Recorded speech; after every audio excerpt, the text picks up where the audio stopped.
بسم الله الرحمن الرحيم قل هو الله أحد الله الصمد لم يلد ولم يولد ولم يكن له كفوا أحد بسم الله الرحمن الرحيم قل أعوذ برب الفلق من شر ما خلق ومن شر غاسق إذا وقب ومن شر النفاثات في العقد ومن شر حاسد إذا حسد بسم الله الرحمن الرحيم قل أعوذ برب الفلق من شر ما خلق ومن شر غاسق إذا وقب ومن شر النفاثات في العقد ومن شر حاسد إذا حسد بسم الله الرحمن الرحيم قل أعوذ برب الفلق من شر ما خلق ومن شر غاسق إذا وقب ومن شر النفاثات في العقد ومن شر حاسد إذا حسد بسم الله الرحمن الرحيم قل أعوذ برب الناس ملك الناس إله الناس من شر الوسواس الخناس الذي يوسوس في صدور الناس من الجنة والناس بسم الله الرحمن الرحيم قل أعوذ برب الناس ملك الناس إله الناس من شر الوسواس الخناس الذي يوسوس في صدور الناس من الجنة والناس بسم الله الرحمن الرحيم قل أعوذ برب الناس ملك الناس إله الناس من شر الوسواس الخناس الذي يوسوس في صدور الناس من الجنة والناس رب أعوذ بك من همزات الشياطين وأعوذ بك رب أن يحضرون رب أعوذ بك من همزات الشياطين وأعوذ بك رب أن يحضرون رب أعوذ بك من همزات الشياطين وأعوذ بك رب أن يحضرون أفحسبتم أنما خلقناكم عبثا وأنكم إلينا لا ترجعون وتعالى الله الملك الحق لا إله إلا هو رب العرش الكريم ومن يدع مع الله إلها آخر لا برهان له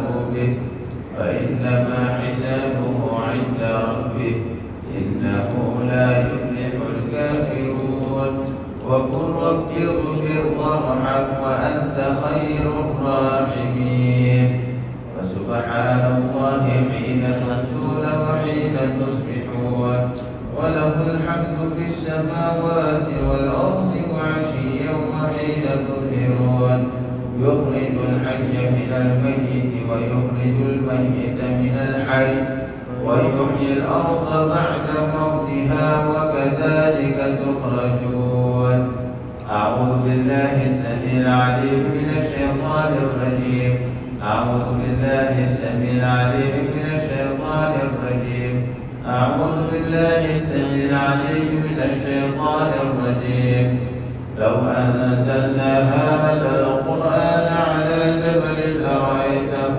خاشعا متصدعا من خشية الله وتلك الأمثال نضربها للناس لعلهم يتفكرون هو الله الذي لا إله إلا هو عالم الغيب والشهادة هو الرحمن الرحيم هو الله الذي لا إله إلا هو الملك القدوس السلام المؤمن المهيمن العزيز الجبار المتكبر سبحان الله عما يشركون والله الخالق البارئ المصور له الأسماء الحسنى يسبح له ما في السماوات والأرض وهو العزيز الحكيم سلام على نوح في العالمين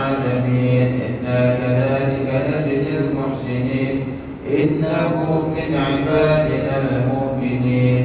أعوذ بكلمات الله التامات من شر ما خلق. أعوذ بكلمات الله التامات من شر ما خلق. أعوذ بكلمات الله التامات من شر ما خلق. بسم الله الذي لا يضر مع اسمه شيء في الأرض ولا في السماء وهو السميع العليم. بسم الله الذي لا يضر مع اسمه شيء في الأرض ولا في السماء وهو السميع العليم. بسم الله الذي لا يضر مع اسمه شيء في الأرض ولا في السماء وهو السميع العليم. اللهم إني أصبحت منك بنعمة وعافية وستر، فأتمم نعمتك علي وعافيتك وسترك في الدنيا والآخرة.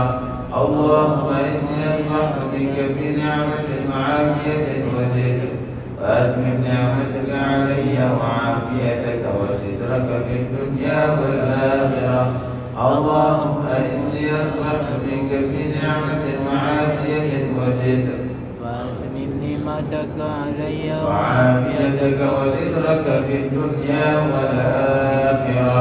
اللهم إني أصبحت أشهدك وأشهد حملة عرشك وملائكتك وجميع خلقك أنك أنت الله لا إله إلا أنت وحدك لا شريك لك، وأن سيدنا محمدا عبدك ورسولك. اللهم إني أصبحت أشهدك وأشهد حملة عرشك وملائكتك وجميع خلقك أنك أنت الله لا إله إلا أنت وحدك لا شريك لك، وأن سيدنا محمدا عبدك ورسولك. اللهم إني أصبحت أشهدك وأشهد حملة عرشك وملائكتك وجميع خلقك أنك أنت الله لا إله إلا أنت وحدك لا شريك لك، وأن سيدنا محمدا عبدك ورسولك. اللهم إني أصبحت أشهدك وأشهد حملة عرشك وملائكتك وجميع خلقك أنك أنت الله لا إله إلا أنت وحدك لا شريك لك، وأن سيدنا محمدا عبدك ورسولك. الحمد لله رب العالمين حمدا يوافي نعمه ويكافئ مزيده. الحمد لله رب العالمين حمدا يوافي نعمه ويكافئ مزيده. الحمد لله رب العالمين حمدا يوافي نعمه ويكافئ مزيده. آمنت بالله العظيم وكفرت بالجبت والطاغوت، واستمسكت بالعروة الوثقى لا انفصام لها والله سميع عليم. آمنت بالله العظيم وكفرت بالجبت والطاغوت، واستمسكت بالعروة الوثقى لا انفصام لها والله سميع عليم. آمنت بالله العظيم وكفرت بالجبت والطاغوت، واستمسكت بالعروة الوثقى لا انفصام لها والله سميع عليم. رضيت بالله ربا وبالإسلام دينا وبمحمد صلى الله عليه وآله وسلم نبيا ورسولا. رضيت بالله ربا وبالإسلام دينا وبمحمد صلى الله عليه وآله وسلم نبيا ورسولا. رضيت بالله ربا وبالإسلام دينا وبمحمد صلى الله عليه وآله وسلم نبيا ورسولا. حسبي الله لا إله إلا هو عليه توكلت وهو عظيم حسبي الله لا إله إلا هو عليه توكلت وهو رب العرش العظيم حسبي الله لا إله إلا هو عليه توكلت وهو رب العرش العظيم حسبي الله لا إله إلا هو عليه توكلت وهو رب العرش العظيم حسبي الله لا إله إلا هو عليه توكلت وهو رب العرش العظيم حسبي الله لا إله إلا هو عليه توكلت وهو رب العرش العظيم حسبي الله لا إله إلا هو عليه توكلت وهو رب العرش العظيم اللهم صل على سيدنا محمد وآله وصحبه وسلم اللهم صل على سيدنا محمد وآله وصحبه وسلم اللهم صل على سيدنا محمد وآله وصحبه وسلم اللهم صل على سيدنا محمد وآله وصحبه وسلم اللهم صل على سيدنا محمد وآله وصحبه وسلم اللهم صل على سيدنا محمد وآله وصحبه وسلم اللهم صل على سيدنا محمد وآله وصحبه وسلم اللهم صل على سيدنا محمد وآله وصحبه وسلم اللهم صل على سيدنا محمد وآله وصحبه وسلم اللهم صل على سيدنا محمد وآله وصحبه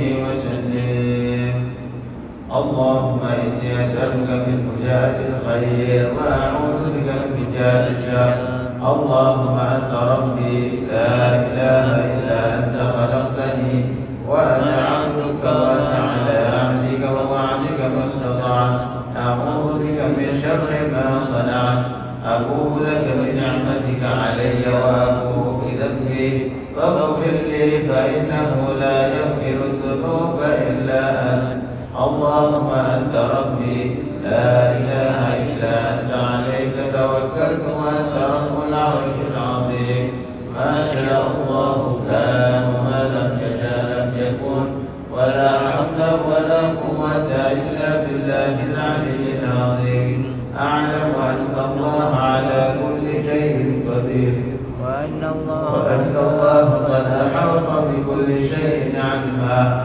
اللهم إني أعوذ بك من شر نفسي ومن شر كل دابة أنت آخذ بناصيتها إن ربي على صراط مستقيم يا حي يا قيوم برحمتك أستغيث ومن عذابك أستجير أصلح لي شأني كله ولا تكلني إلى نفسي ولا إلى أحد من خلقك طرفة عين اللهم إني أعوذ بك من الهم والحزن وأعوذ بك من العجز والكسل وأعوذ بك من الجبن والبخل وأعوذ بك من غلبة الدين وقهر الرجال اللهم إني أسألك العافية في الدنيا والآخرة اللهم إني أسألك العفو والعافية والمعافاة الدائمة في ديني ودنياي وأهلي ومالي اللهم استر عوراتي وآمن روعاتي اللهم احفظني من بين يدي ومن خلفي وعن يميني وعن شمالي ومن فوقي وأعوذ بعظمتك أن أغتال من تحتي اللهم أنت خلقتني وأنت تهديني وأنت تطعمني وأنت تسقيني وأنت تميتني وأنت تحييني وأنت على كل شيء قدير أصبحنا على فطرة الإسلام وعلى كلمة الإخلاص وعلى دين نبينا محمد صلى الله عليه وآله وسلم وعلى ملة أبينا إبراهيم حنيفا مسلما وما كان من المشركين اللهم بك أصبحنا وبك أمسينا وبك نحيا وبك نموت وعليك نتوكل وإليك النشور. أصبحنا وأصبح الملك لله والحمد لله رب العالمين. اللهم إني أسألك خير هذا اليوم فتحه ونصره ونوره وبركته وهداه. اللهم إني أسألك خير هذا اليوم وخير ما فيه وخير ما قبله وخير ما بعده، وأعوذ بك من شر هذا اليوم وشر ما فيه وشر ما قبله وشر ما بعده. اللهم ما أصبح بي من نعمة أو بأحد من خلقك فمنك وحدك لا شريك لك، فلك الحمد ولك الشكر على ذلك. سبحان الله وبحمده عدد خلقه ورضا نفسه وزنة عرشه ومداد كلماته. سبحان الله وبحمده عدد خلقه ورضا نفسه وزنة عرشه ومداد كلماته. سبحان الله وبحمده عدد خلقه ورضا نفسه وزنة عرشه كلماته. سبحان الله العظيم وبحمده عدد خلقه ورضا نفسه وزنة عرشه ومداد كلماته. سبحان الله العظيم وبحمده عدد خلقه وزنة عرشه ومداد كلماته. سبحان الله العظيم وبحمده عدد خلقه ورضا نفسه وزنة عرشه ومداد كلماته. سبحان الله عدد ما خلق في السماء. سبحان الله عدد ما خلق في الأرض. سبحان الله عدد ما بين ذلك. سبحان الله عدد ما هو خالق. الحمد لله عدد ما خلق في السماء. الحمد لله عدد ما خلق في الأرض. الحمد لله عدد ما بين ذلك. الحمد لله عدد ما هو خالق. لا إله إلا الله عدد ما خلق في السماء. لا إله إلا الله عدد ما خلق في الأرض. لا إله إلا الله عدد ما بين ذلك. لا إله إلا الله عدد ما هو خالق. الله أكبر عدد ما خلق في السماء. الله أكبر عدد ما خلق في الأرض. الله أكبر عدد ما بين ذلك. الله أكبر عدد ما هو خالق. لا حول ولا قوة إلا بالله العلي العظيم عدد ما خلق في السماء. لا حول ولا قوة إلا بالله العلي العظيم عدد ما خلق في الأرض. لا حول ولا قوة إلا بالله العلي العظيم عدد ما بين ذلك. لا حول ولا قوة إلا بالله العلي العظيم عدد ما هو خالق. لا إله إلا الله وحده لا شريك له، له الملك وله الحمد يحيي ويميت وهو على كل شيء قدير عدد كل ذرة ألف مرة. لا إله إلا الله وحده لا شريك له، له الملك وله الحمد يحيي ويميت وهو على كل شيء قدير عدد كل ذرة ألف مرة. لا إله إلا الله وحده لا شريك له، له الملك وله الحمد يحيي ويميت وهو على كل شيء قدير عدد كل ذرة ألف مرة. اللهم صل وسلم على سيدنا محمد مفتاح باب رحمة الله عدد ما في علم الله، صلاة وسلاما دائمين بدوام ملك الله، وعلى آله وصحبه عدد كل ذرة ألف مرة. اللهم صل وسلم على سيدنا محمد مفتاح باب رحمة الله عدد ما في علم الله صلاة وسلاما دائمين بدوام ملك الله وعلى آله وصحبه عدد كل ذرة ألف مرة. اللهم صل وسلم على سيدنا محمد مفتاح باب رحمة الله عدد ما في علم الله صلاة وسلاما دائمين بدوام ملك الله وعلى آله وصحبه عدد كل ذرة ألف مرة في كل لحظة أبدا عدد خلقه ورضا نفسه وزنة عرشه ومداد كلماته.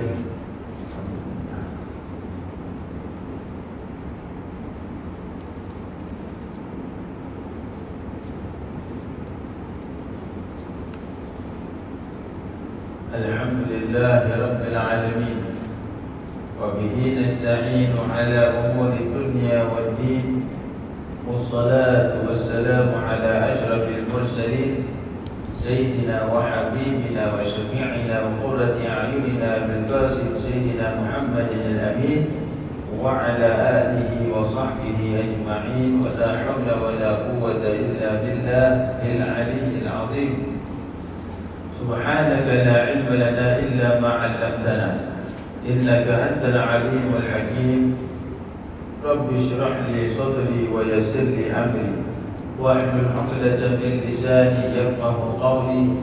نوينا التعلم والتعليم والتذكر والتذكير والنفع والانتفاع والإفادة والاستفادة والحث على التمسك بكتاب الله وسنة رسول الله صلى الله عليه وسلم والدعاء إلى الهدى والدلالة على الخير ابتغاء وجه الله وقربه وثوابه. آمين يا رب العالمين. Alhamdulillah, terpanjatkan segala puji dan setinggi-tinggi syukur pada Allah Subhanahu wa taala yang dengan pemberian nikmatnya yang kita diberikan taufik oleh Allah Subhanahu wa taala berkumpul pada pagi ini, solat subuh berjamaah bersama, berzikir bersama dan meneruskan kajian ilmiah kita. Segala puji dan segala puji bagi Allah Subhanahu wa taala yang tidak terhingga atas segala nikmat yang telah diberikan oleh Allah, terutama nikmat Islam dan nikmat iman, dan diikuti dengan segala nikmat yang telah diberikan oleh Allah yang tidak dapat kita hitung satu persatu. Segala puji dan syukur pada Allah Subhanahu wa taala atas pemberiannya yang tidak terhingga.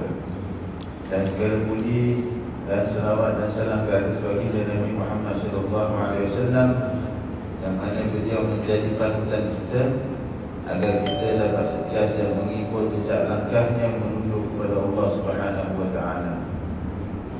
Maka alhamdulillah kita berdoa kepada Allah Subhanahu wa taala semoga dengan majlis kita ini majlis yang diridai Allah Subhanahu wa taala, majlis di mana diturunkan rahmat dan pengampunan oleh Allah Subhanahu wa taala. Majlis moga-moga Allah Subhanahu wa taala dengan berkat majlis ini Allah mengampunkan dosa-dosa kita, Allah mengabulkan hajat-hajat kita, Allah memudahkan urusan-urusan kita di dunia, di barzakh dan di akhirat. Dan moga Allah Subhanahu wa taala mengangkatkan derajat kita yang tinggi di sisinya. Dan moga Allah Subhanahu wa taala menambahkan bagi kita ilmu yang bermanfaat, ilmu yang mendekatkan diri kita kepada Allah dan Rasulnya dan hari akhirat. Dan moga-moga Allah SWT memberkati keluarga kita, isteri-isteri kita, anak-anak kita, keturunan-keturunan kita.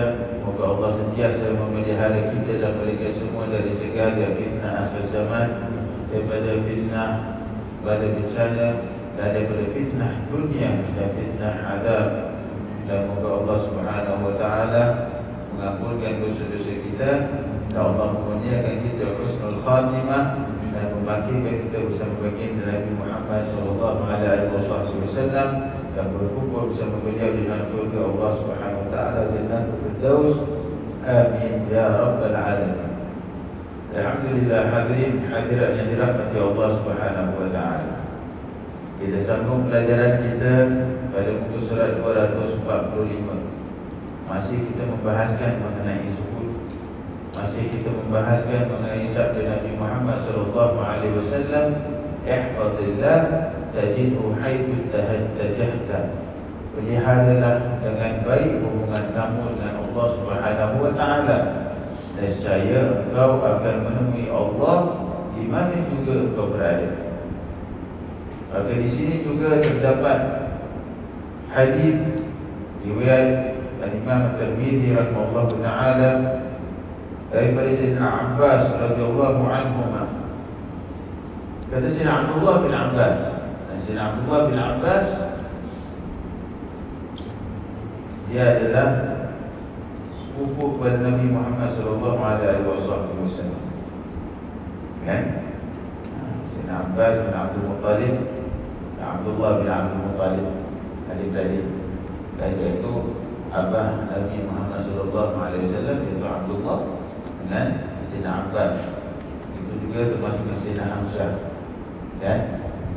Ini adik-beradik Nabi, ayah dia Nabi Muhammad sallallahu alaihi wasallam. Sayyidina Abdullah bin Abbas. Sayyidina Abdullah bin Abbas adalah anak kepada Sayyidina Abbas.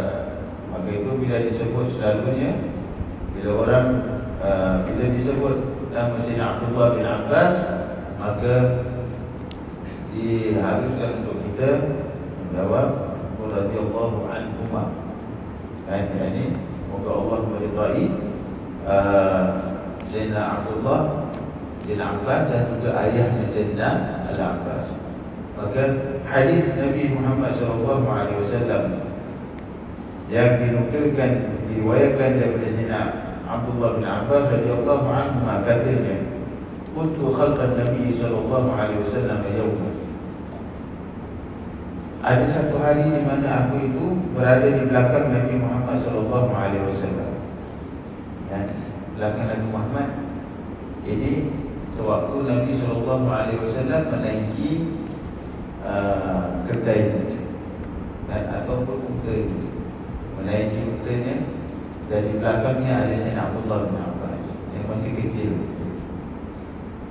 Dan dengan Sayyidina Abdullah bin Abbas sekitar umur antara 10 hingga 12 tahun, masih kecil.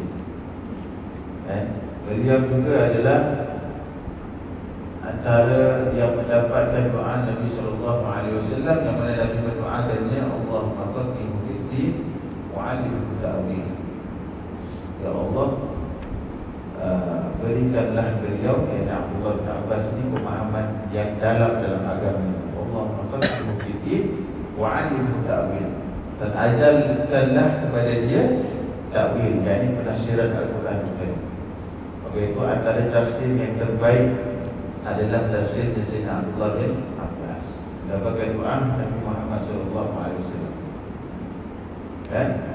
Maka apabila Sayyidina Abdullah bin Abbas bersama dengan Nabi Muhammad sallallahu alaihi wasallam di atas tunggangannya, maka Nabi sallallahu alaihi wasallam berkata kepada beliau, ya gulam, wahai anak, inni u'allimuka kalimat.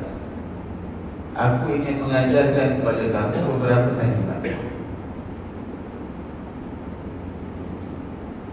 Dengan petikan daripada ini, kata ulama-ulama hadis, ini adalah antara pentingnya cara ataupun uslub untuk seseorang ibu atau ayah, terutamanya ayah,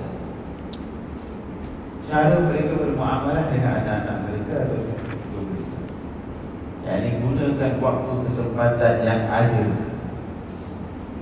Dan antara kesempatan yang ada adalah sewaktu seseorang itu dalam perjalanan bersama. Kan? Dalam perjalanan bersama. Sama ada kita, kalau istilah kita sekarang, sama ada kita naik bas sama-sama ke, naik kereta sama-sama, naik motor sama-sama, mesti ada pesanan kepada anak-anak kecil. Dan pesanan-pesanan ini adalah seperti apa yang Nabi SAW ajarkan kepada mereka, iaitu pentingnya bagi mereka untuk memahami tauhid.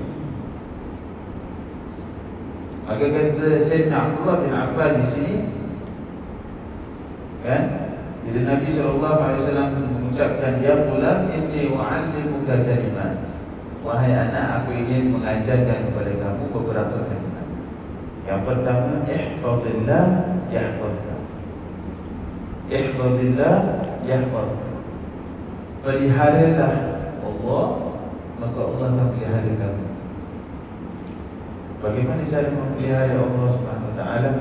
Iaitu menjaga hak-hak Allah Subhanahu Wa Taala, iaitu solat lima waktu, puasa bulan Ramadan, zakat, dan menunaikan hak haji dan umrah jika mampu. Kemudian menjaga batasan-batasan yang telah ditetapkan oleh Allah Subhanahu Wa Taala dari segi halal haramnya. Ini menjaga hudud, menjaga batasan-batasan yang telah ditetapkan Allah Subhanahu Wa Taala.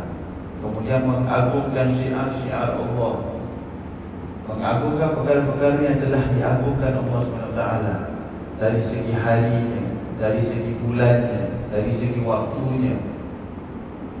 Ini yang dikatakan ulama, tafsiran daripada apa, penjelasan daripada apa yang diajarkan Nabi SAW. Ihfazillah yahfazka. Peliharalah kamu hak-hak Allah Subhanahu Wa Taala, maka Allah akan pelihara kamu. Ini tuntutan kepada kita sebagai hamba Allah Subhanahu Wa Taala untuk sentiasa mengajarkan kepada diri kita sendiri takwa kepada Allah. Artinya jaga perintah-perintah yang telah Allah Subhanahu Wa Taala wajibkan di atas kita, ataupun perkara yang telah Allah larang atas kita, pegangnya dengan teguh dan jaga-jaga. Maka engkau akan mendapatkan pemeliharaan daripada Allah Subhanahu Wa Taala. Ihfazillah yahfazka. Ihfazillah tajidhu tajahak. Peliharalah hak-hak Allah Subhanahu Wa Taala, maka engkau akan mendapati Allah di mana saja. Artinya bermuamalah kamu bersama manusia, kamu akan mendapati kamu sedang bermuamalah dengan Allah.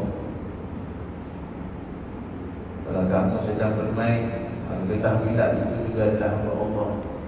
Jika kamu berniaga dengan dia, dia juga adalah hamba Allah. Ini jangan aniaya dia, jaga haknya. Begitu juga dengan orang-orang yang telah Allah SWT titipkan kepada kamu. Ini penting. Ini mengajarkan kepada diri kita apa? Tauhid. Jadi siapa saja yang kamu bermuamalah, kamu akan mendapati Allah SWT di sana.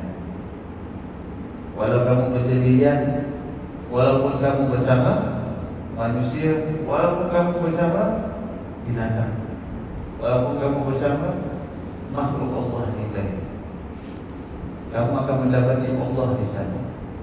Macam mana cara untuk mendapatkan sedemikian?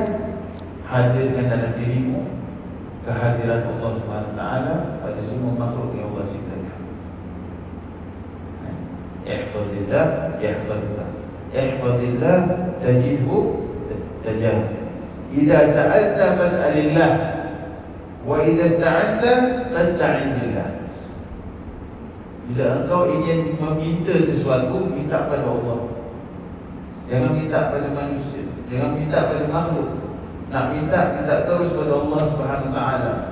Bertawassul kepada makhluk boleh, bertawassul kepada amal soleh boleh, bertawassul kepada ibu bapa boleh, bertawassul kepada Nabi SAW tapi Allah.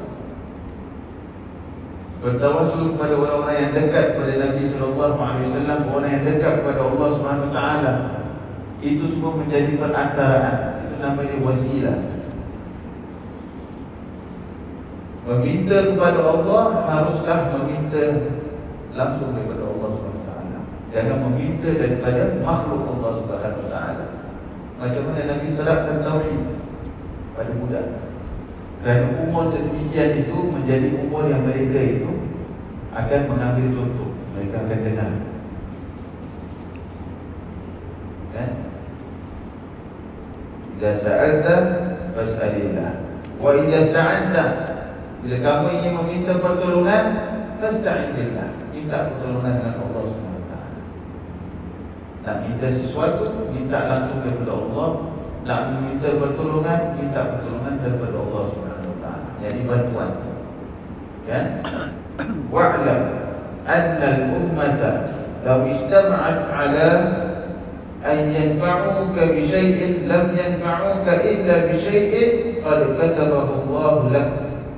Dan ketahuilah wahai anak, ketahuilah seandainya seluruh umat, yakni seluruh manusia di atas muka bumi ini, seandainya mereka berkumpul untuk memberikan kamu manfaat di atas sesuatu perkara, maka tidak akan memanfaatkan kamu perkara itu kecuali apa yang telah Allah SWT tetapkan untukmu. Walau semua manusia sepakat bersatu untuk memberikan kamu manfaat, tetapi manfaat itu tidak akan memberikan kamu efek langsung kecuali apa yang telah Allah tetapkan kepada kamu. Begitu juga wa in istama'u 'ala an yadurruka bi syai'in lam yadurruk illa bi syai'in qad katabahu Allah lak. Qad katabahu Allah 'alaik. Begitu juga seandainya semua manusia ini berkumpul bersatu untuk memberikan mudarat ke atas kamu, maka mereka tidak mampu memberikan mudaratan kepada kamu kecuali apa yang telah Allah SWT tetapkan terjadi atasmu.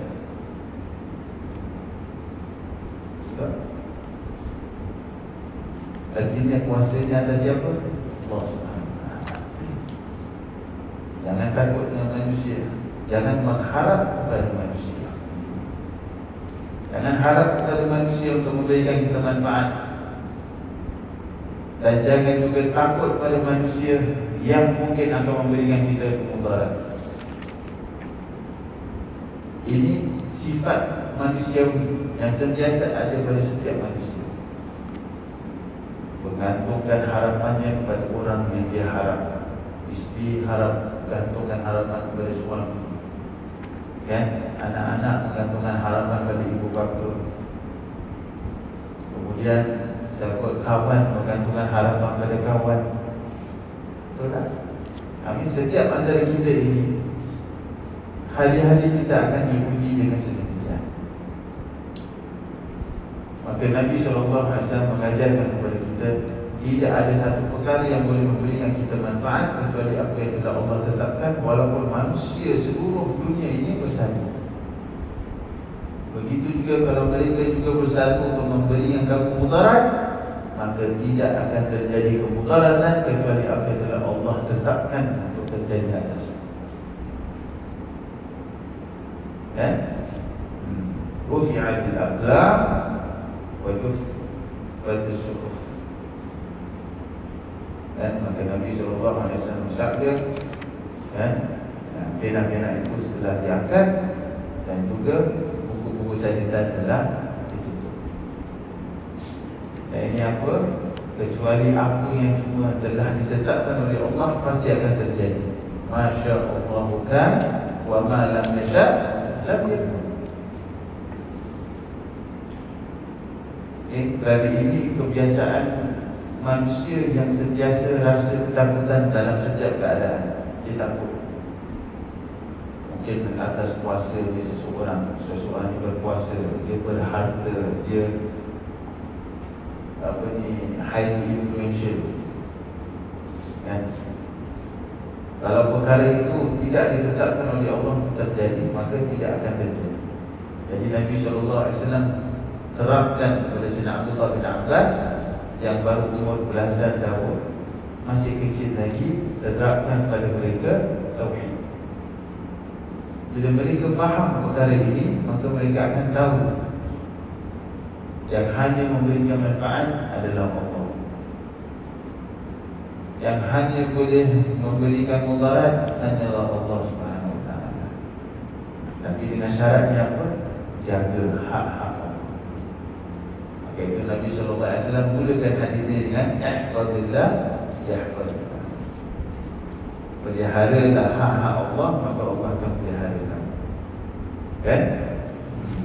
Jadi inilah hadis yang penting untuk kita fahami sesuai dengan apa yang sedang kita pelajari. Dengan demikian, kata Imam Ghazali, seseorang akan menjadi yakin. Dengan ini, orang akan menjadi yakin bahawa syaitan memang jahat dan selalu memusuhi manusia. Maka berlindunglah kepada Allah yang Maha Kuasa lagi Maha Penakluk agar mendapat perlindungan dari kejahatan syaitan yang terkutuk. Usirlah syaitan dengan berzikir kepada Allah Subhanahu wa taala. Usirlah syaitan dengan berzikir kepada Allah Subhanahu wa taala. Maka syaitan itu tidak akan dapat memberikan kesan kepada sesiapa pun. Syaitan urusannya ke atas manusia tidak akan dapat memberikan manfaat kepada manusia kecuali jika dia yang memberikan ruang untuk syaitan mengontrol itu. Yang hanya dapat memutuskan ataupun yang hanya dapat menghampakan syaitan daripada menggoda seseorang adalah bila dia sentiasa berzikir kepada Allah Subhanahu wa taala. Bila orang zikir kepada Allah, hatinya itu disibukkan dengan kalimat Allah ataupun perkara yang berkaitan dengan Allah Subhanahu wa taala. Yang kita dah fahami maksud zikir itu luas dan ia merangkumi banyak perkara. Selawat, duduk, zikir, majlis ilmu, majlis ratib, majlis maulud, majlis apa-apa majlis yang di dalamnya itu perkara-perkara yang berkaitan kepada Allah SWT dan Rasul. Sesiapa yang berada dalam majlis demikian, maka dia akan dipelihara daripada gangguan syaitan. Jangan merasa payah atau susah dalam mengamalkan zikrullah, kerana berzikir jika timbul dari kemampuan sendiri akan terasa ringan dan mudah, kerana syaitan seperti yang telah difirmankan Allah Subhanahu wa taala, sesungguhnya syaitan tidak akan dapat menguasai orang-orang yang beriman dan bertawakal kepada Allah. Innahu laysa lahu sultanun 'ala alladhina amanu wa 'ala rabbihim yatawakkalun. Innama sultanuhu 'ala alladhina yatawallawnahu walladhina hum bihi yushrikun. Allah Subhanahu wa taala berfirman dalam Al-Quran Al-Karim, sesungguhnya syaitan tidak akan dapat menguasai orang-orang yang beriman dan bertawakal kepada Allah. Siapakah mereka orang yang beriman dan bertawakal kepada Allah? Orang yang sentiasa berzikir. Kalau dia tak ingat Allah Subhanahu wa taala, macam nak jadi orang yang beriman? Kalau dia tak bertawakal dan bergantung kepada Allah Subhanahu wa taala, macam mana nak jadi orang yang beriman? Maka itu pelik bila orang itu mengaku dirinya beriman tetapi dia tidak tawakal kepada Allah Subhanahu wa taala. Bukan yang pelik tapi benar. Ini terjadi. Itu dalam ayat Al-Quran Al-Karim, bila Allah SWT sebut qalatil a'rabu amanna, orang-orang Arab mengatakan kami ini beriman kepada Allah. Allah menegur kepada mereka, qul lam tu'minu walakin qulu aslamna, janganlah kamu kata kamu beriman tetapi ucapkanlah yang kamu ini Islam, menyerah kepada Allah. Iman dengan Islam, iman dengan Islam lain, dua perkara berbeza. Iman mengandungi kepercayaan yang tinggi dan mendalam. Orang-orang yang benar-benar beriman, maka tidak akan ada satu perkara pun yang akan merisaukan mereka. Orang beriman, orang-orang Muslim biasa. Syarat menjadi Muslim hanyalah bersyahadat. Tapi adakah itu maksud imannya sudah cukup? Tidak.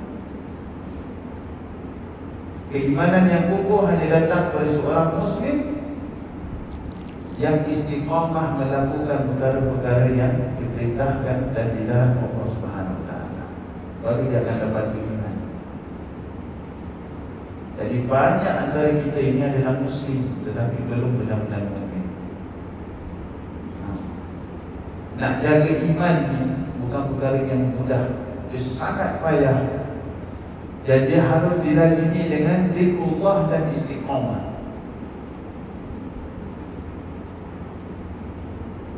Itu yang Allah SWT perintahkan dalam Quran Al-Karim, fastaqim kama umirta wa man taba ma'aka wa la taghlaw. Fastaqim kama umirta. Apa maksudnya fastaqim kama umirta? Beristiqamalah kamu dengan apa yang telah diperintahkan kepadamu. Kita nak jaga solat, mudah tak?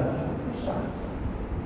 Walau kita yang alhamdulillah solat daripada awal, daripada kecil kita dididik oleh solat, ada juga solat yang kadang kita tertinggal dengan tak sengaja. Sebab begitu juga dengan qiraat baca Quran kita. Hari ini kita mungkin baca, esok lalai. Betul tak? Hari ini kita rajin hadir majlis ilmu, lagi beberapa hari malas. Sentiasa dia itu bermujahadah, dia berlawan dengan hawa nafsu. Kerana yang menjadi bintik antara seseorang iman dengan muslim adalah nafsu. Kalau nak kendalikan nafsu bukan perkara yang mudah. Kan? Maka itu kata Imam Ghazali di sini, jangan merasa payah atau susah dalam mengamalkan zikrullah. Kerana zikir jika timbul dari kemampuan sendiri, yang penting dia harus timbul dari kemampuan sendiri. Macam mana kemampuan boleh timbul dalam diri sendiri? Ya, minta bantuan daripada Allah. Kemudian dia sendiri nak ambil power. Seseorang tu kalau nak sesuatu, dia boleh usaha untuk mendapatkannya. Ini yang Allah SWT maksud dengan Inna Allah la yughayyiru ma biqaumin hatta yughayyiru ma bi anfusihim. Sesungguhnya Allah SWT tidak akan dapat mengubah nasib sesuatu kaum kecuali dia ubah diri sendiri. Nak ubah diri sendiri macam mana? Dia sendiri harus lawan.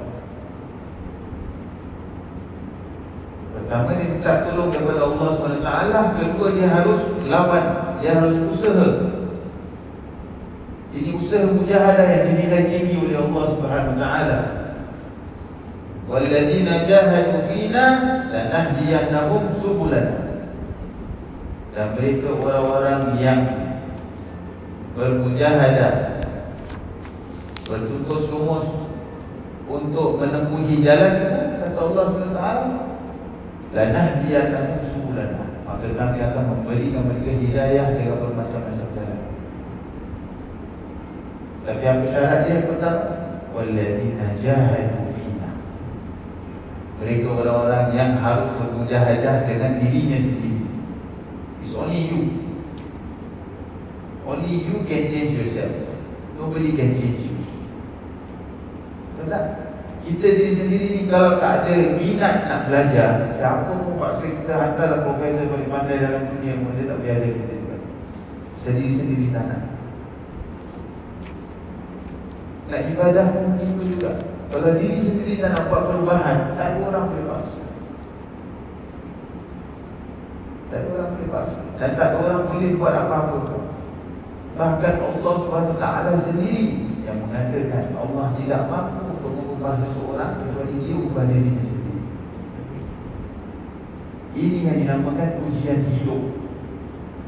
Dan ini tujuan Allah SWT ciptakan kita. Alladzi khalaqal mauta wal hayat liyabluwakum ayyukum ahsanu amala. Tujuan hidup ni Allah SWT ingin test kepada kita. Siapa antara kita yang paling baik amalannya. Nak paling baik amalan macam mana? Mujahadah. Tak mujahadah takkan jadi baik. Jangan kita sangka wali-wali Allah, orang solehin besoknya jadi macam itu. Tak. Mujahadah 20 tahun. Jadi orang yang alim 20 tahun. Macam mana mereka belajar? Bukan belajar seminggu sekali. Hari-hari. Hari-hari belajar bermacam-macam kitab, hafalan. Kemudian murajaah. Kata Imam Abdullah bin Abdul Haddad, aku sewaktu belajar kepada guruku, sebelum aku belajar kepada dia, aku akan ulang kaji pelajaran aku 40 kali. kali dia ulang kaji pelajaran sebelum dia pergi belajar dengan guru dia. Tiap-tiap hari. Macam mana tak dapat makam yang tinggi? Macam mana tak dapat istiqamah dalam diri? Itu cara kita bila nak pergi belajar, baru kita buka kitab. Dah habis belajar, tutup kitab, letak tu. Kalau minggu depan datang baru buka, kalau tak sebulan tak buka. Ini perlu kita baca. Kerana ilmu itu hanya akan dapat memberi manfaat bila kita amalkan. Innamal ilmu bita'allum. Ilmu itu hanya boleh dapat dengan belajar. Kalau tak belajar, tak akan dapat. Itu sebab ulama-ulama dahulu pemahaman mereka luas. Kenapa? Kerana mereka rajin ulang kaji pelajaran. Setiap kali ulang kaji pelajaran, ilmu baru akan masuk. Kerana memberikan pemahaman ini siapa? Allah SWT. Allah. Jadi walaupun kita ulang berpuluh kali, beribu kali, jangan pernah rasa jemu. Jangan pernah rasa, oh ini benar, ni dulu aku dah belajar, oh ini aku dah tahu dah. Pemahaman baru Allah. Wattaqullah wa yu'allimukumullah. Takwalah kamu kepada Allah, Allah akan ajarkan kamu ilmu yang baru. Kerana ilmu ni dengan dua cara kan. Satu, ilmu yang kita belajar, yang boleh kita faham hanya dengan belajar. Lagi satu cara ilmu adalah pemberian Allah langsung. Itu pemberian ilmu Allah, pemberian ilmu dari Allah langsung, itu hanya akan datang yang dinamakan ilmu laduni. Dia bukan ilmu kasbi. Dia bukan ilmu yang kita boleh belajar dari kitab. Itu ilmu pemahaman yang diberikan oleh Allah SWT. Tapi harus sesuai dengan cara yang benar. Ini harus dia ta'allum, harus dia duduk. Harus dia duduk bersimpuh depan guru, belajar satu persatu, sabar, mujahadah, ulang kaji pelajaran, kemudian dia amalkan, baru akan manfaat dia. Dia akan berkesan, maka akan lahir dalam dirinya haibah yang akan diberikan oleh Allah SWT. Bukan dia minta.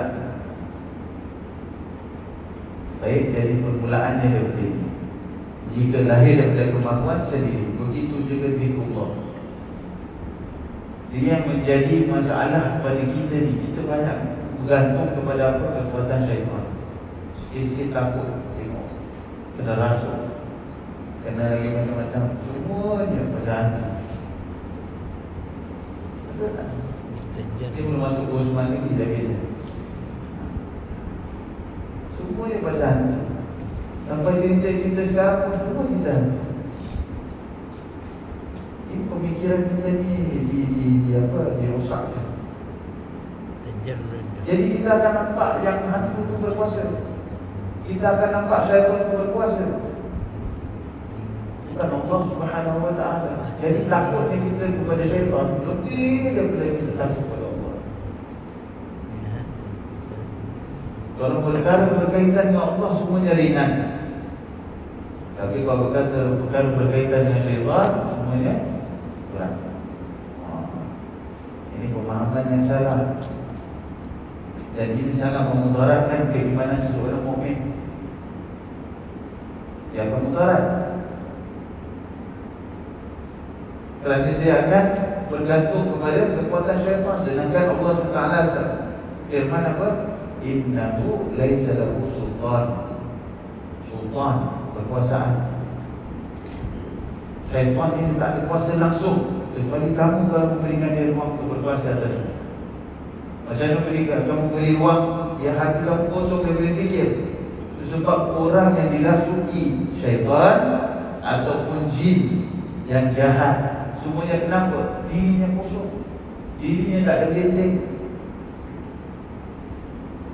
Hisnul hasil. Setiap antara kita ini harus ada hisnul hasil. Harus ada benteng yang memagari kita, yang pagar kita. Apa yang boleh pagar kita? Birik-birik ni. Yang wirid kita baca ni bukan kosong tuan-tuan. Bukan kosong. Wirid yang kita baca ini memagari kita daripada perkara-perkara yang tidak diingini di dunia dan di akhirat. Kekuatan orang mukmin adalah pada wiridnya, pada zikirnya, pada tawakal. Itu kekuatan kita. Sebab orang yang memusuhi Islam tak boleh penetrate kita dalam apa cara pun. Sebab kekuatan kita kekuatan roh, kekuatan iman. Tapi dia cuma boleh meracuni kita dengan perkara zahir. Dari segi makanan kita, dari segi pandangan kita, dari segi pendengaran kita, dengan muzik-muzik, dengan tengok-tengok filem. Ini dia boleh racun kita dengan zahir. Kerana ini pintu kepada kebersihan hati kita. Jadi kalau hati kita dia dapat penetrate, dia tak boleh penetrate langsung. Dia tahu dia harus penetrate dengan menggunakan kaedah. Kaedah apa?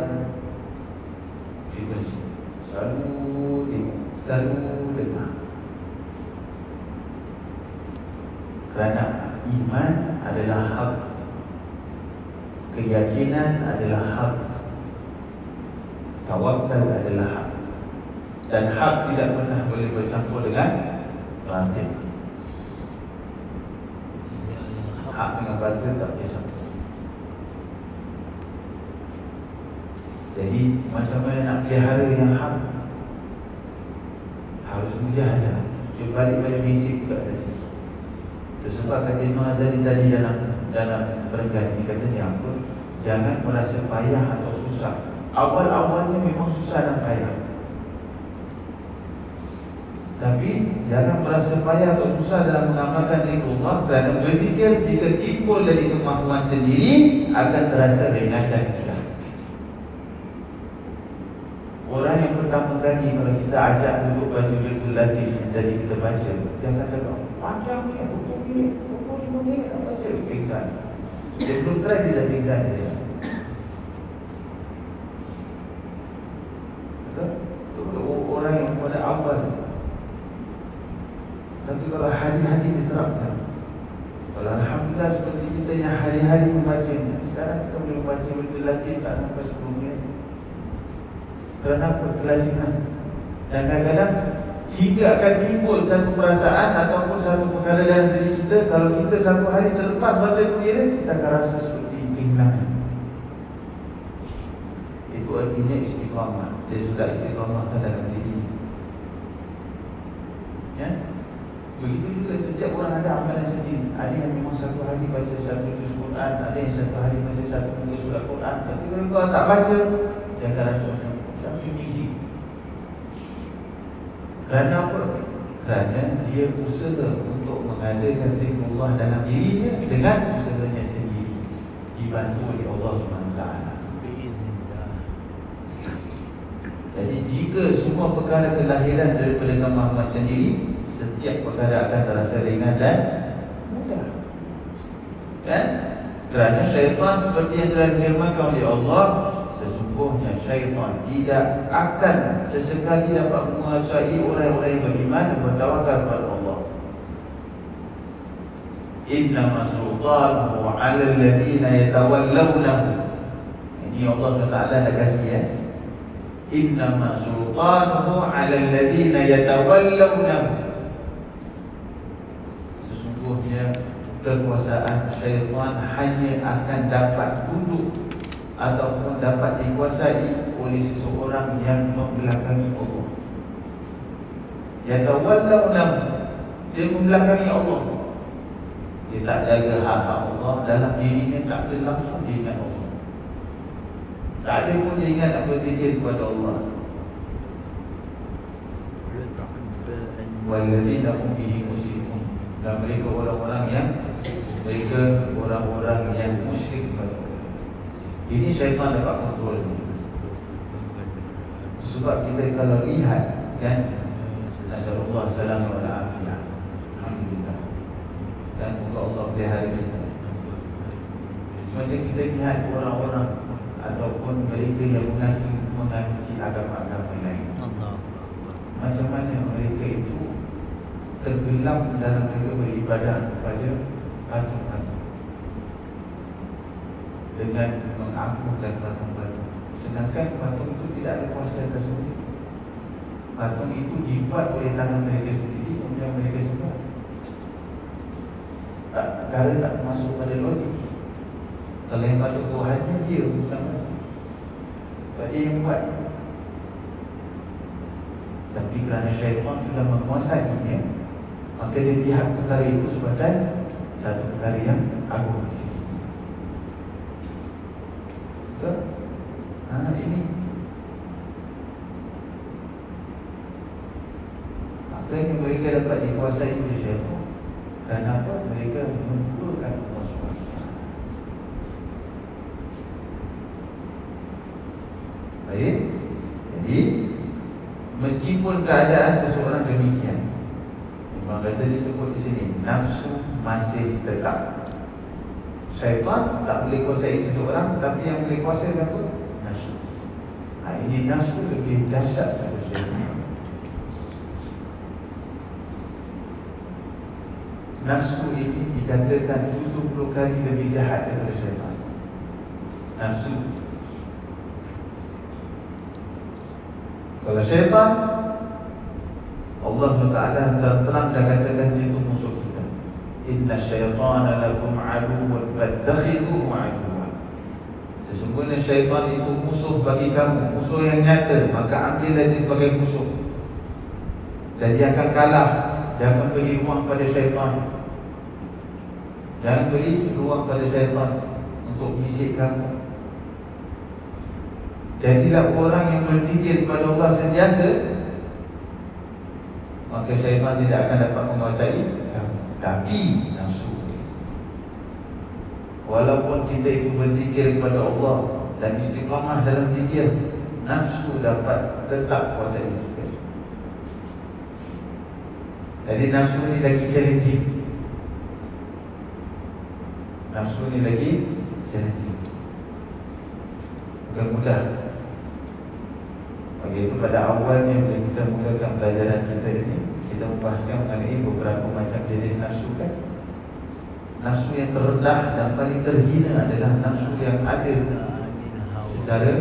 secara alami, secara natural dalam setiap manusia. Nafsu amarah paling luar. Dan nafsu amarah sentiasa akan mengajak kita melakukan keburukan, tak ada perkara baik. Nafsu amarah, inna nafsa la ammaratun bisu' illa ma rahimah rabbi. Kecuali nafsu yang telah diberikan rahmat oleh Allah. Nafsu yang diberikan rahmat oleh Allah, apa dia? Nafsu yang tertinggi yang mendapat ridha Allah, nafsu mutmainnah.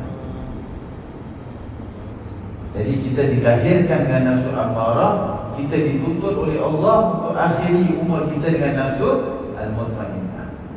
Ini perjalanan daripada nafsu amarah sampai nafsu mutmainnah. Ini perjuangan yang luar biasa, perjuangan yang panjang, makan puluhan tahun, bermujahadah berpuluhan tahun.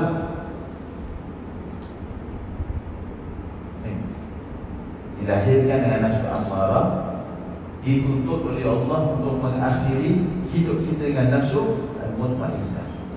Ya ayyatuhan nafsu mutmainnah irji'i ila rabbiki radiyatan mardiyah fadkhuli fi ibadi wadkhuli jannati. Pada akhir surah Al-Fajr kan? Allah panggil ya ayyatuhan nafsu mutmainnah, wahai nafsu yang telah mencapai maqam mutmainnah, maqam ketenangan. Macam mana nak sampai maqam mutmainnah? Mudah. Mujahadah puluhan tahun, seumur hidupnya tu mujahadah. Jadi nafsu masih boleh menguasai kita. Itu kata menguasai di sini, nafsu masih tetap dapat menguasai seseorang hamba, kerana nafsu lebih bahaya daripada syaitan. Ingat.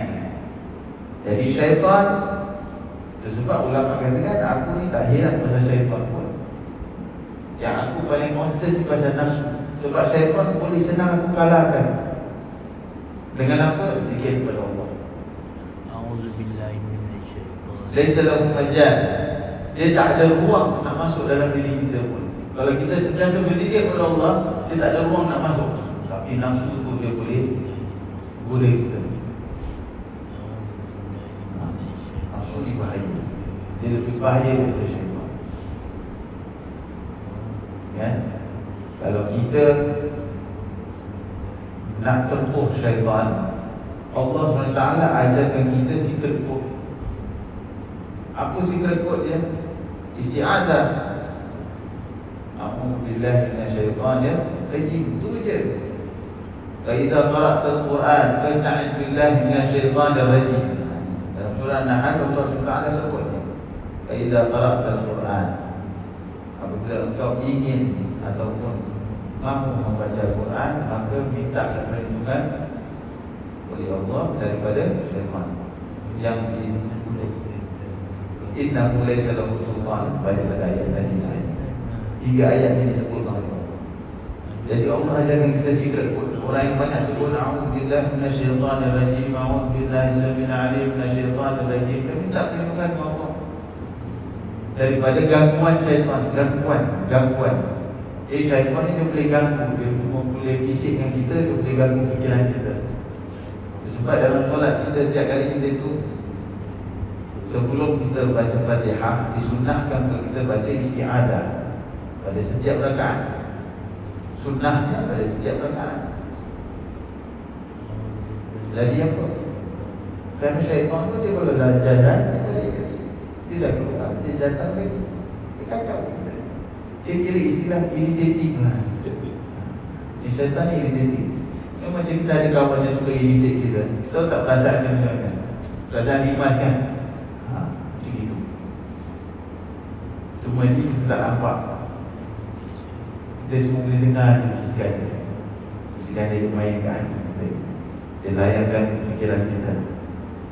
Dan apa keadaan yang kita sedang sibuk, waktu tu, itu dia akan ganggu kita dengan fikiran. Contohnya kita bawa solat, contoh tengah lapar, dia kan ingatkan biryani ke, ingat berhujak. Dia tengah solat, dia dah plan lepas ni nak makan apa, minum apa. Kalau kita tengah solat fikirkan pasal kerja, dia akan datang pasal kerja. Alamak, telefon sepi dia, report, macam. Itu gangguan dia. Tapi puasa, dia tak ada. Jadi syaitan hanya boleh ganggu, tapi dia tak ada kuasa atas kita. Beza dengan nafsu. Nafsu dia boleh kuasai kita dalam setiap keadaan. Ini nafsu lagi bahaya dan lebih payah, lebih susah. Allah. Ini nafsu. Dan benar apa yang dikatakan Abu Hazim. Apa dunia dan iblis itu? Maka jawab, dunia yang telah berlalu hanyalah mimpi. Ya, apa yang telah berlalu hanyalah mimpi. What the past is past. Hanya mimpi. Dan apa yang akan datang hanyalah harapan. You just hope. I hope. Lepas ni I hope untuk buat apa-apa. Apa yang akan terjadi pun hope. Apa yang berlalu mimpi. Benar tak benar? Benar. Kita cuma apa yang telah berlalu menjadi kenangan, menjadi pelajaran. Jadi lain. Kalau sweet memory jadi kenangan. Kalau perkara yang sakit hati, pahit, jadi pelajaran. Tapi apa yang akan datang hanya jadilah harapan. Yang aku harap dalam masa akhir tahun orang dah plan 2026 resolution. Aku harap 2026 bisnes aku lebih baiklah, menjadi orang yang gini. Macam-macam lah harapan dia ada. Betul? Ini dunia. Jadi ingat, dunia itu apa yang telah berlalu hanyalah mimpi. Hari esok hanyalah lamunan belaka, harapan. Kerana belum tentu kita hidup hingga hari esok. Belum tentu kita hidup hingga hari esok. Jadi dia hanya tinggalkan harapan. Dia hanya menjadi harapan. Orang yang mengikuti kemampuan syaitan akhirnya akan menentangnya. Orang yang mengikuti kemampuan syaitan pada akhirnya akan menentangnya. Sedangkan orang yang tidak pernah mengikuti syaitan tidak akan sekali-kali dirugikan. Dan ini berarti kita telah berjaya mengalahkannya. Jadi dunia itu nafsu, dunia itu hawa, dunia itu hanyalah lamunan belaka, dunia itu hanyalah perkara yang menenggelamkan kita dalam pengharapan, tapi belum tentu terjadi. Maka itu Allah SWT sebut wa mal hayat dunya illa mata'ul ghurur, illa mata'ul ghurur.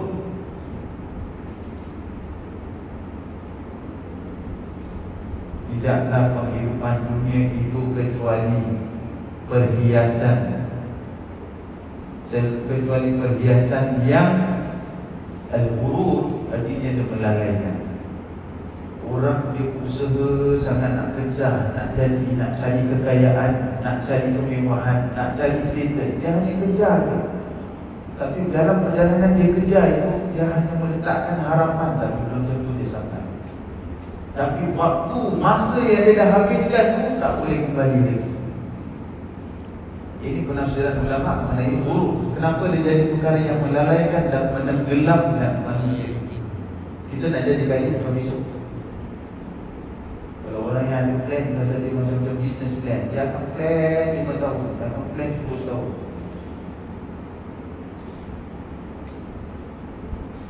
Dia akan plan macam-macam. Tapi waktu 5 tahun atau 10 tahun berapa banyak waktu dia habiskan atas perkara yang melalaikan dia.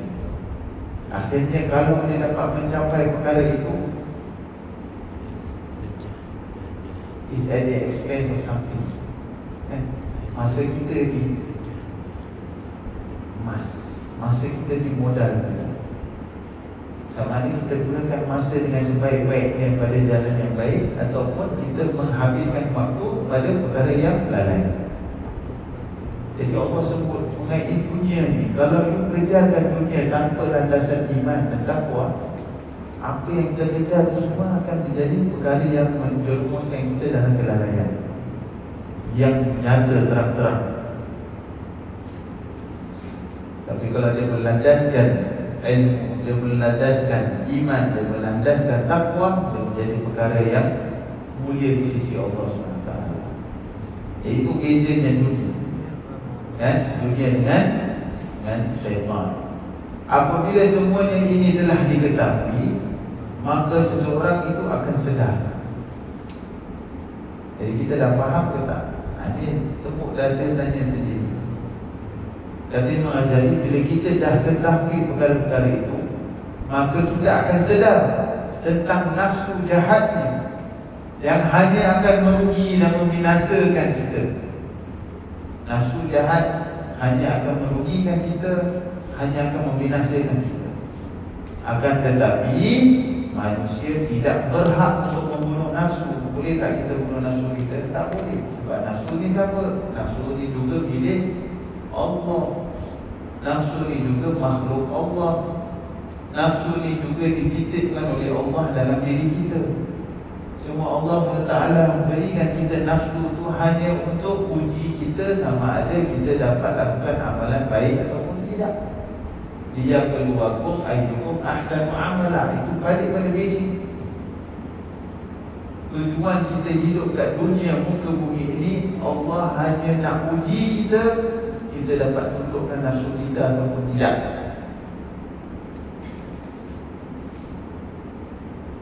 Sebab dalam nafsu inilah duduknya sifat hasad kita, sifat benci kita, sifat kita, macam-macam sifat-sifat buruk.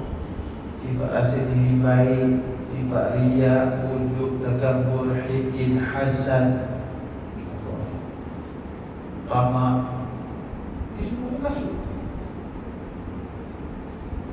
Dia built in tau. Dia perkara dah built in. Jadi kita kena hack, kita kena buang. Dan nak buang ni mujahadah yang makan tahu. Nah, hiasi dengan sifat-sifat yang baik, sifat tawakal, sifat redha, sifat sabar, kan, sifat istiqamah, sifat karim, memberi. Ini semua kan semua bercanggah dengan nafsu kita. Kan? Semua bercanggah dengan nafsu kita. Jadi nafsu ini bukan perkara yang main-main. Dia lebih dahsyat dan lebih payah untuk kita handle daripada syaitan. Ini buat apa kita buang masa sangat dengan syaitan? Buat apa? Yang patut kita bother, yang patut kita berikan tumpuan sepenuhnya nafsu kita. Sebab kata Nabi SAW, syariat yang telah ditetapkan oleh Allah SWT adalah untuk menguji nafsu kita boleh tunduk kepada syariat Allah ataupun tidak. Sebab nafsu kita ini selalu bersanggar dengan syariat Allah. Kan? Dia pun bercakap, kita nak tunduk kepada syariat Allah susah, bukan perkara yang mudah, sama sekali tidak mudah. Dan semua orang mengakui perkara itu.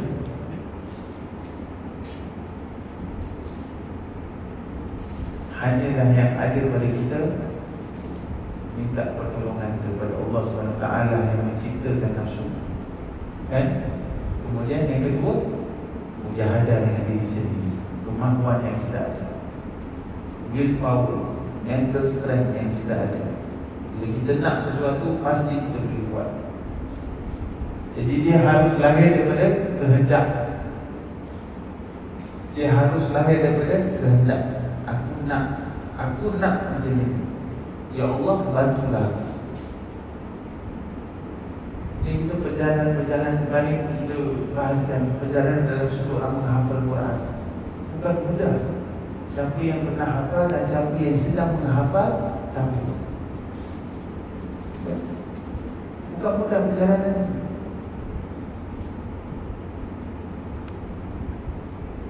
Namun hafal Al-Quran Al-Karim mempunyai harus melalui mujahadah yang panjang. Seperti mana saya selalu katakan, menghafal Quran itu senang, tapi mujahadah dalam menghafal Quran itu yang paling susah. Nak istiqamah, maka itu tidak semua orang yang boleh mampu menghafal Quran dengan sebaik-baiknya dalam keadaan mereka mantap iman dan takwahnya serta pemahamannya dalam Al-Quran. Mudah. Mujahadah tinggi.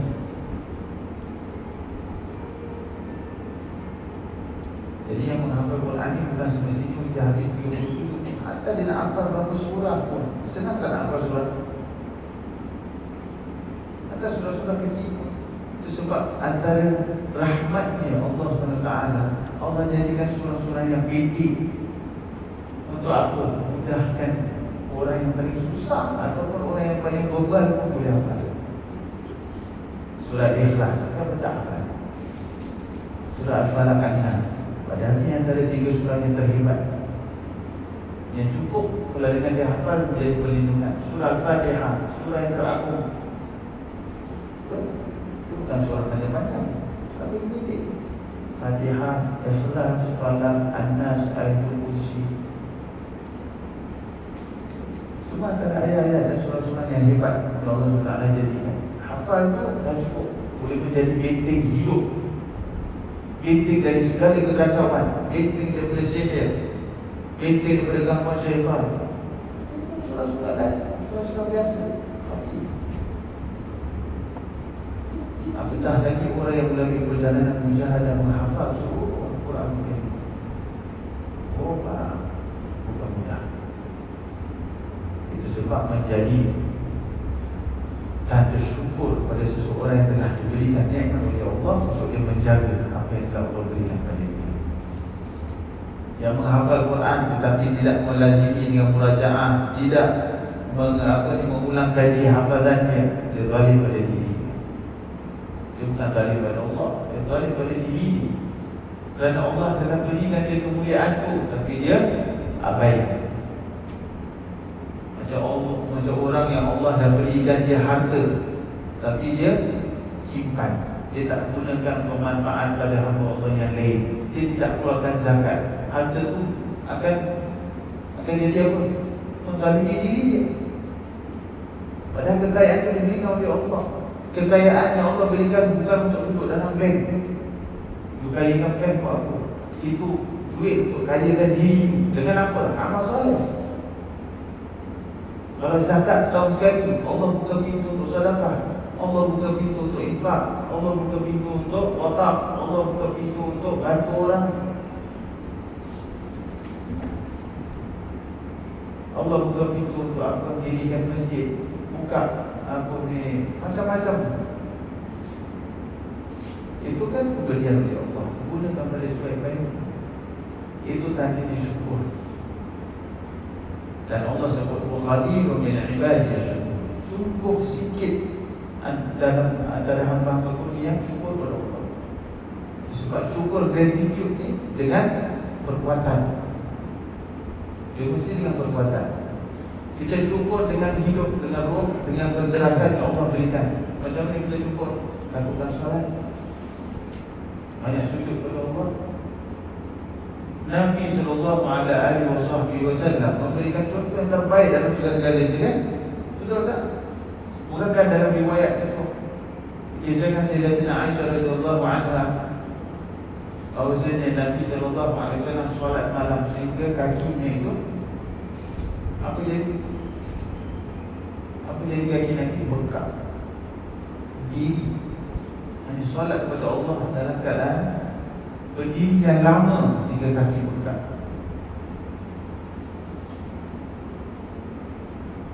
Apa kata Sayyidatina Aisyah radhiyallahu anha?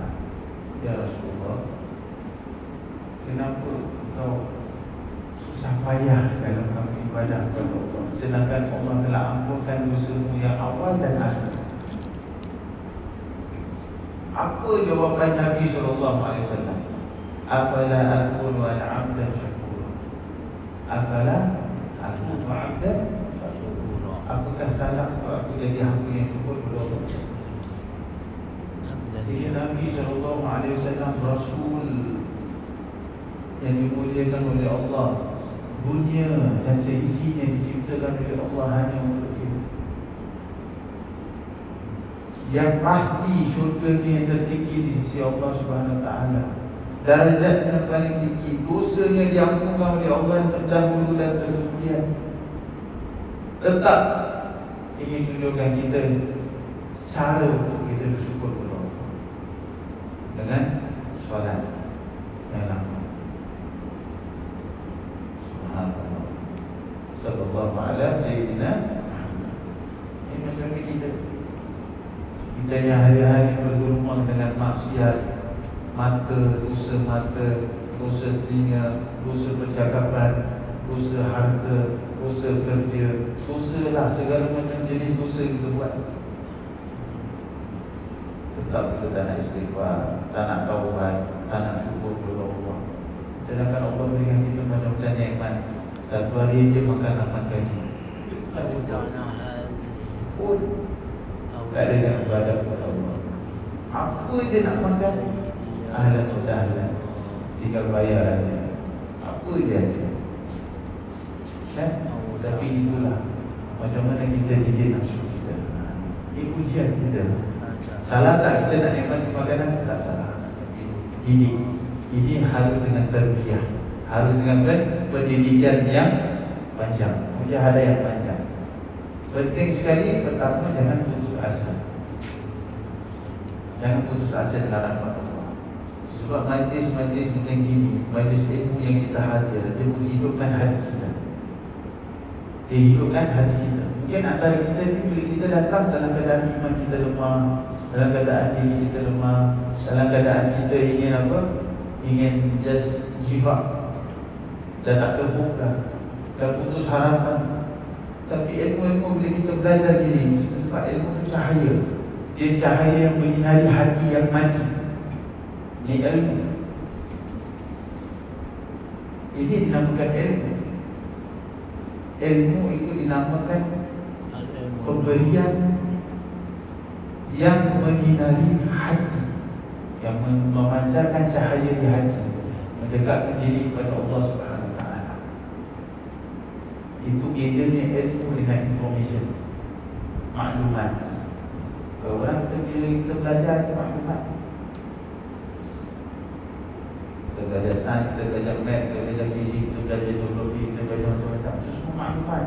Tapi kalau kita gandingkan maklumat yang kita belajar dengan kebesaran Allah SWT, makin menambahkan kita punya pemahaman mengenai kehebatan, keagungan, kemuliaan Allah SWT. Dia jadi nur. Itu ilmu yang kita belajar tu jadi nur. Dia jadi cahaya yang menyinari hati kita. Kan? Jadi jangan putus asa. Walau kita belajar pun, belajar ilmu yang tak ada kena dengan akhirat asalnya. Padahal semuanya ilmu ada kena dengan akhirat. Semua ilmu itu datang daripada Allah Subhanahu Wa Taala. Segala macam ilmu yang kita belajar, subhanallah, bila kita gandingkan dengan niat yang tulus, niat yang benar, bila kita gandingkan dengan Allah Subhanahu Wa Taala, maka dia akan menjadi ilmu yang memancarkan cahaya dalam hati. Baik, jadi balik pada pelajaran kita hari ini, maka jangan kita putus asa. Kita dah tahu nafsu kita jahat, kita tahu nafsu akan merugikan kita, kita tahu kita tak boleh nak bunuh nafsu kerana ini milik Allah. Maka apa harus kita buat? Jangan putus harapan pada Allah SWT. Jangan putus harapan pada Allah. Sebab Allah firman, wala tay'asu min rauhillah. Jangan sesekali kamu putus asa dengan rahmat Allah. Innahu la yay'asu min rauhillah illa al-qaumul kafirun. Sesungguhnya orang yang putus asa dengan rahmat Allah tidak lain dan tidak bukan mereka orang yang putus asa dengan kehebatan Allah SWT. Jadi kalau kita yakin yang Allah Maha Kuasa atas segala sesuatu, nafsu kita milik Allah, siapa yang mahu mengendalikan perbuatan Allah? Kita ni cuma boleh kontrol saja, cuma boleh guide, boleh kontrol nafsu kita dengan ilmu, dengan takwa, dengan amal. Moga-moga Allah Subhanahu Wa Taala berikan kita pertolongannya agar kita dapat mengendalikan nafsu kita pada jalan yang diridhai Allah Subhanahu Wa Taala. Moga Allah sentiasa membimbing kita ke jalan yang benar. Moga Allah Subhanahu Wa Taala sentiasa membimbing kita ke jalan yang benar, jalan yang diridhai Allah, seperti jalannya para nabi-nabi, para rasul-rasul, para syuhada, para awliya salihin. Dan mereka lah sebaik-baik panutan. Wa hasuna ulaika rafiqa. Dzalikal fadlu min Allah wa kafa billahi alima. Dan moga Allah SWT menyinari hati kita dengan cahaya iman dan takwa. Moga Allah tambahkan bagi kita ilmu yang bermanfaat. Dia memberikan kita pendekatan kepada Allah Subhanahu Wa Taala, menetapi keagungan dan kehebatan Allah Subhanahu Wa Taala. Amin ya rabbal alamin. Rabbana anfa'na bima 'allamtana, rabbi 'allimna alladhi yanfa'una, rabbi faqihna wa faqih ahlana wa qarabatin lana fi dinina ma'a ahli al-qudri unta wa dhakar. Rabbi waffiqna wa waffiqhum lima tarda qawlan wa fi'lan karama, warzuqil kulla halalan daima wa akhila athina ulama, nahda bil khairi wa nukfa kulla shar.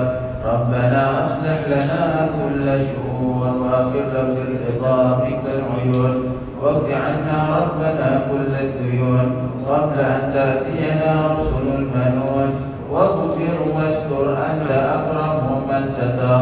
وصلاة الله تغشى مصطفى من إلى الحق دعانا والوفاء، بكتاب فيه للناس الشفاء، وعلى الآل الكرام الشرفاء، وعلى الصحب المصابيح الغرار. اللهم اهدنا بهداك واجعلنا ممن يسارع في رضاك، ولا تولنا وليا سواك، ولا تجعلنا ممن خالف أمرك وعصاك، ولا تجعلنا ممن خالف أمرك وعصى ولا تجعلنا ممن خالف أمرك وعصى وحسبنا الله ونعم الوكيل ولا حول ولا قوة إلا بالله العلي العظيم يا ربنا اعترفنا بأننا اقترفنا وأننا أسرفنا على لظى أشرفنا فاتب علينا توبة تغسل كل هوبة واستر لنا العورات وآمن الروعات واغفر لوالدينا ربي ومولودينا والأهل والإخوان وسائر الخلان وكل ذي محبة أو جيرة أو صحبة والمسلمين أجمع آمين ربي فاسمع فضلا وجودا منا لا باكتساب منا بالمصطفى الرسول نحظى بكل سؤل بالمصطفى الرسول نحظى بكل سؤل بالمصطفى الرسول نحظى بكل سؤل صلى وسلم ربي عليه عدد حبه وآله وصحبه عدادة الصحب والحمد لله في البدء والتناهي يا رب القبول اللهم صل على سيدنا محمد طب القلوب ودوائها وعافية الأبدان وشفائها ونور الأبصار وضيائها وعلى آله وصحبه وسلم اللهم صل على سيدنا محمد طب القلوب ودوائها وعافية الأبدان وشفائها ونور الأبصار وضيائها وعلى آله وصحبه وسلم اللهم صل على سيدنا محمد طب القلوب ودوائها وعافية الأبدان وشفائها ونور الأبصار ضيائها وعلى آله وصحبه وسلم آمين آمين اللهم آمين اللهم لا تكشف لنا الحال وارزقنا من رزقك الحلال واكفنا شر ما تأتي بها الأيام والليالي اللهم نزع قلوبنا من التعلق بمن دونك واجعلنا ممن يحبهم ويحبنا اللهم بارك لنا في أولادنا ولا تضرهم واحفظهم ووفقهم بطاعتك وارزقنا برهم يا أرحم الراحمين يا أرحم الراحمين يا أرحم الراحمين. ربنا تقبل منا إنك أنت السميع العليم وتب علينا إنك أنت التواب الرحيم. دعواهم فيها سبحانك اللهم وتحيتهم فيها سلام وآخر دعواهم ودعوانا أن الحمد لله رب العالمين. تقبل الله منكم. جزاكم الله خير. Kita bersama yang akan datang insyaAllah ta'ala. Billahi taufiq. Assalamualaikum warahmatullahi wabarakatuh. Warahmatullahi wabarakatuh.